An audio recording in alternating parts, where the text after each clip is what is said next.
এখন টাইম কটা বলো তো, 7টা। আর মেজো মেয়ে স্কুলে চলে গেল, আমি চলে এসেছি। এখন মাম্মামকে দুধ করে দেবো। এই যে বোতলে দুধ নিয়ে নিয়েছি, এবার গরম জল দিয়ে নিচ্ছে। চলো দুধটা গুলে দিয়ে আসি, মাম্মাম খেয়ে নিক, নাহলে তো বেলা করে ওঠে, না দিলে হয় না। আর কী রোদ আসছে জানলা থেকে, তাই পর্দাটা দিয়ে দিলাম। চলো। আর এখানে বাতাসার জলটা রাত্রে ভিজিয়ে রেখেছি, দাদাভাইকে দেবো, খাবে। দাদাভাই গাড়ির ওখানে যাবে, ওই জন্য খালি পেটে যাবে, তাই এটা খেয়ে যাবে। Morning everyone, welcome back to my channel. তোমরা সবাই কেমন আছো? আশা করি ভালো আছি, সুস্থ আছো। আমরা সবাই ভালো আছি। তো চলো, এখন টাইম হচ্ছে 8টা। বর্মা স্নানে গেল, আমি চা বসাবো। দাদাভাই আর প্রচুর শোনা ঘুমাচ্ছে, আর একজন স্কুলে গেছে। তাড়াতাড়ি বেরো, এখন বাথরুমে ঢুকেছো কতক্ষণের জন্য?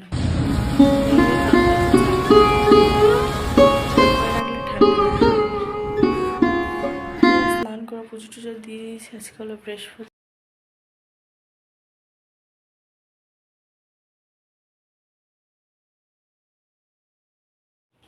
কখন গেছে স্নানে, এখন সবে স্নান করে এলো। বাবা, ডালটা বসিয়ে দিই। আজকে বৃহস্পতিবার, মটর ডাল করছি। দিয়ে করবো ভাবছি, কি করি, বসিয়ে দিয়ে সেদ্ধ তারপরে দেখা যাবে।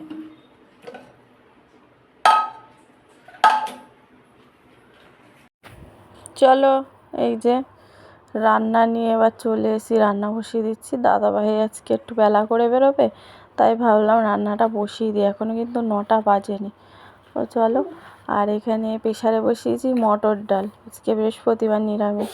আর এই যে চা বসিয়ে দিয়েছি, একদিকে চা খাওয়া হবে আর এদিকে ডালটাও সিদ্ধ হয়ে যাবে। ঝপাঝপ রান্নাটা সেরে নেবো। তারপরে তোমাদের দাদাভাইকে বললাম যে তুমি কি চা খাবে, বাতাসার জল খেয়েছো? বললে হ্যাঁ, বাতাসার জল তো অনেকক্ষণ আগে খেয়েছি, এখন আমাকে চা দিতেই পারো। তো চা রুটি খেয়ে নিল, নিয়ে তারপরে একটুখানি ঘুরে এলো বাইরে থেকে, কোথায় নিজের কি একটু কাজ ছিল, দিয়ে এসে বললো ভাত খাবো, তুমি রান্না করে রাখো। ওই জন্যই তাড়াহুড়ো করে রান্না করা। এই যে চা হয়ে গেছে, চাটা ছেঁকে নিচ্ছি, 3জনে খাবো। অন্য দিনে মেয়ে আর আমিই খাই, আজকে একটা কাপ বেশি, যেহেতু দাদাভাই খাবে। তো চলো চাটা ছেঁকে নিই। আর রোজ রোজ না লিকার চা খেতে আমার আর ভালো লাগছে না, ভাবলাম একটু দুধ চা করি। তা বললাম না, ওই দেখো মেয়ে চলে গেল দাদাভাইকে চা দিতে। চলো। এখানে ডাল সেদ্ধ হয়ে গেছে, জল দিয়ে পাতলা করে একটু ফুটিয়ে নিই। চলো, তো সবজি নিয়ে বসেছিলাম, কী কাটবো বুঝে পাচ্ছি না। বাথরুম দরজাটা খুলে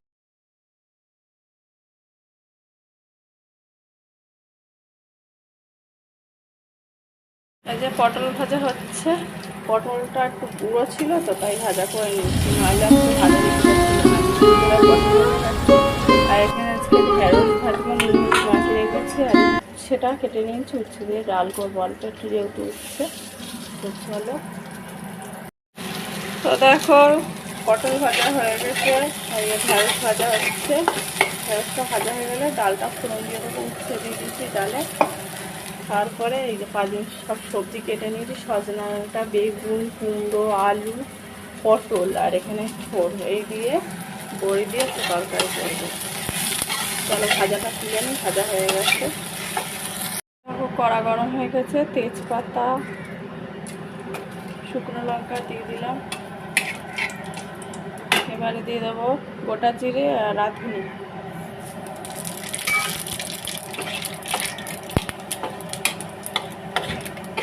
দিয়ে এই ফোড়নটা ডালের মধ্যে দিয়ে দেবো প্রেসারে। এই যে রান্না বসিয়ে দিচ্ছি, রান্না করছি। ওদিকে তো ডাল প্রেসারে সেদ্ধ হয়ে গেছে, তো প্রেসারের মধ্যেই একবারে ডাল দিয়ে একদম সাঁতলে নিয়ে বাটির মধ্যে ঢেলে নিয়েছি। এই যে দাদাভাইকে খেতে দিচ্ছি, রান্না একদম রেডি আমার। তো চলো, এখন কত বাজে, 11টা মতন বাজে, না বাজতে যায়, তো যাই হোক, তো খেতে দিয়ে দিচ্ছি। দাদাভাই বসে গেছে আগে আগে। এই পটল ভাজা, ঢেঁড়স ভাজা এই রান্না হয়েছিল। আর এত কালো কালো আসছে কেন বুঝতে পারছি না। চলো, আর রান্নাটা না খুব সুন্দর হয়েছিল। দাদাভাই খেয়ে বলছে পুরো একদম ঠাকুর বাড়ির রান্না হয়েছে, নিরামিষ রান্না। তাই বলে হ্যাঁ। চলো, যে শোনাই খেয়ে দে মোবাইল দেখছে, কার্টুন হাই করে দাও। রান্না বান্না কমপ্লিট হয়ে গেল। আর দাদাভাই আজকে একটু দেরি করে বেরোলো, খেলো দিলো, এই চলে গেল। চলো বাসন কাসন মাজবো আর ওভেনটা পরিষ্কার করবো। ওদিকে কাঁচা হয়ে গেছে, ধোয়া হচ্ছে। আজকে রান্না হয়ে গেছে 11টার মধ্যে, 9টা বাজতে 10 মিনিট বাকি, তখন রান্না করতে বসিয়েছি। অনেক কিছুই রান্না করলাম, নিরামিষ তো হয়ে গেল রান্না বান্না। আর বাইরে দেখো কত রোদ, নিয়ে আসার টাইম হয়ে গেছে, এক্ষুনি আসবে। দেখো কি রোদ বাইরে, এই রোদ্রে এখন স্কুটি চালিয়ে যাবে কত দূরে দূরে কাজে। আর এই দেখো, এইটা কিনেছিলাম মেলা থেকে, এখানে রেখেছি, টং টং করে হয় বাজ। আমার মেয়ে বলছে 11টা 20, রান্নাবান্না সব কমপ্লিট, কি মজা। চলো রান্না কমপ্লিট হয়ে গেছে তো কী হয়েছে, বাসনগুলো ভিজিয়ে রেখেছি, মাজবো, বললাম গ্যাসটা পরিষ্কার করবো। তো এখন যাব বিছানাটা গুছাতে, বিছানাটা গুছানো হয়নি। এদিকে মেশিনে ধোয়া হচ্ছে, জলটা ছাড়লাম লাস্ট বার, এই লাস্ট ধোয়া হবে, এটা বন্ধ করে যাবো বিছানাটা গোছাতে। তার মধ্যে মেজে মেয়ে চলে আসবে, কিছু খেতে দিতে হবে। মেশিনে লাস্ট ধোয়া হচ্ছে, হয়ে গেলে জামা কাপড় মেলবো, হোক ততক্ষণ। চলো ঘরটা গুছিয়ে আসি। আর অবস্থা দেখ, কোলের চেপে বসলো।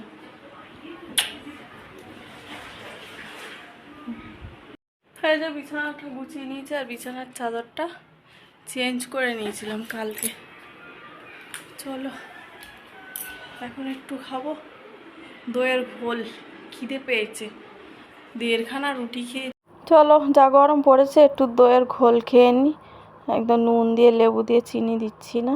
তো খেয়ে একটুখানি মাম্মামকে মুখে দিচ্ছিলাম আগেই, বলছে না চিনি নেই তো তাই খাচ্ছে না। তো চলো আমিই খেয়ে নিই, ও দেখছে দেখো মনে যেন খাবে। চলো দেখো কত বাসন বেরিয়ে গেছে, মাজা হয়নি বাসনগুলো। বাসনগুলো মেজে নিয়ে গ্যাসটা মুছে নেবো, তারপর ঝাড়ু করে জামাবার দেবো। চলো মেজে নিয়ে এক কারি। চলো বন্ধুরা 1:30 বাজে, এবার খাওয়া দাওয়া করে নিই। জামা কাপড় টামা কাপড় সব কাচাকুচি কমপ্লিট, সবার স্নানও হয়ে গেছে, এবার ভাত বেড়ে নেবো। চলো দেখিয়ে দিই তোমাদের কী কী রান্না করেছি, তারপর খেতে দেবো। একজন মোবাইল। তো চলো এখানে তেঁতুল ডাল করেছি, উচ্ছে দিয়ে মটর ডাল দিয়ে, আর এখানে পটল ভাজা, ঢেঁড়স ভাজা আর আমের চাটনি করেছি, ভাত আছে নিচে, আর এখানে এই যে সবজির তরকারি 2 জায়গায়। চলো চলো খাওয়া দাওয়া করে 9টা বাজে। আজকের ব্লগটা এখানেই রাখছি, নেক্সট ব্লগে দেখা হবে। সকলে সুস্থ থাকবে, ভালো থাকবে। চলো টাটা, বাই, সি ইউ।